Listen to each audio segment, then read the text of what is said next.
right, one of the things that I mentioned this year is that we're going to be getting back to doing some more tech powwows. And one of the things with tech powwows is, of course, we discuss ideas and tech things that we can do to build a better world, and just discuss ideas, things that need to be created, or things that you can do with tech, right?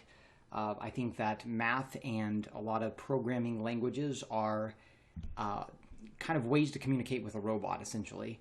And they're ways to solve problems. And as you have that skill, it's just applying them on wherever the problems are. So one of the biggest problems right now, and I think almost everybody, at least in the United States, agrees, is healthcare. Now, I don't agree with a lot of people who say that healthcare used to be cheaper and the magic day that everybody's thinking of. When I was growing up as a kid, you didn't go to doctors at all because it was incredibly costly to do that. So I think some people are remembering a day that didn't exist when they say that healthcare used to be cheap. I don't remember that. It definitely was cheaper 10 years ago, but it's I think that healthcare, when there's no innovation in healthcare, it's not going to be getting cheaper. Okay, so if you are a young person, let's say you're 18, 19, or 20, about 10 years ago, I predicted that math was going to be one of the best fields to be in, and I've been right on the money, no pun intended. However, the best field to be in if you're young, if you're trying to enter a profession, is going to be something related to healthcare. And it has the most opportunities for innovation. Most of what we see in healthcare is just, innovation is not there at all, right? So if you want to make a really great career, the math party is kind of coming to an end. It's going to end in about 5 to 10 years, but the healthcare party is just starting. And so you always want to be early to that party. Think Jack Andraka and Elizabeth Holmes. I don't care about the controversy with Elizabeth Holmes. If you think that journalists know anything, you can continue being stupid. Pick one problem, be very good at that problem, right? In Jack Andraka's case, he just picked pancreatic cancer and detecting it, right? You pick one problem, then you pick one piece of that problem, and you just focus on that, right? And you learn everything there is to know about that. In fact, you can watch his TED Talk. I think it's very enlightening. He just became an expert in that one little area, and then he worked with other experts in that area. Medicine is huge, right? That's why I'm saying there's tons of opportunity. Okay, think about building tools for self-diagnosing problems, keeping baselines in order to identify unusual events. We talk a lot about databases here. We talk about MongoDB, SQL Server, SQLite, PostgreSQL. I mean, a baseline's got to be stored somewhere, right? Like if I want to store a baseline of my health information, where am I going to store that? If I have an Android, I want to store that probably in a SQLite database or some NoSQL database, right? Think of an ounce of prevention being worth a pound of cure. This is something to, if it's an outlier event, I mean, if you think, what is fever, right? If the average body temperature is 98 degrees, what is fever? I mean, it's going to be an outlier event, right? So identify where expensive pieces are and how to reduce these costs. Remember that wealth is anything that increases the standard of living while lowering or maintaining the cost of living. In this world, a $20,000 income is able to buy more and more, meaning that while the nominal value stays the same, the person grows richer and richer.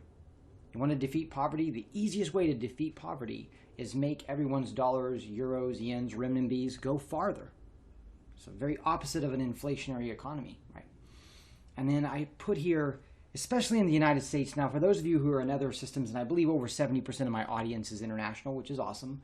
But for those of you in the United States, the reason why healthcare is so expensive is lawyers, right?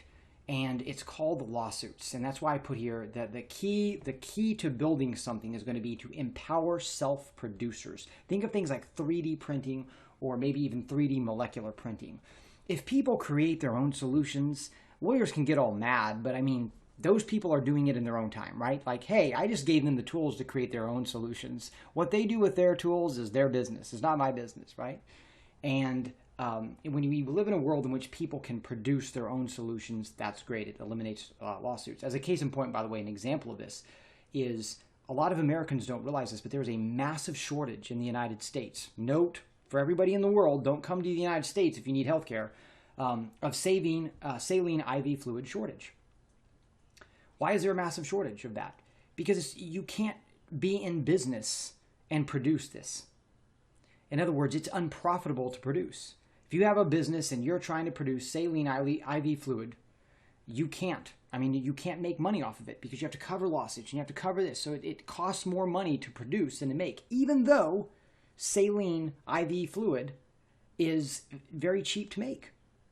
That's how ridiculous it is. That's how ridiculous the United States is. That is a perfect example of what lawyers bring to your world, right?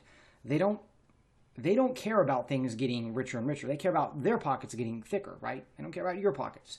And the problem is there are people who need IV fluid in the U.S., and if they need it and it's their life's on the line, they're dead. The end. Okay? So if you empower someone who can create their own saline IV fluid, right? You didn't give it, you didn't sell it to them, you just sold them the ability to create their own, then that's the self-producer. And the lawyer can get all mad all day long, but it's like, hey, I just gave that person the ability to do what they want. It's kind of like Bitcoin is a perfect example of this. It's completely decentralized, but if you think about it, what someone does with their Bitcoin is their own business, right? Think of that in medicine. What someone does with their own tools is their own business. So empower them. I think this will be the greatest opportunity in tech coming up, which is going to be tech solutions in healthcare.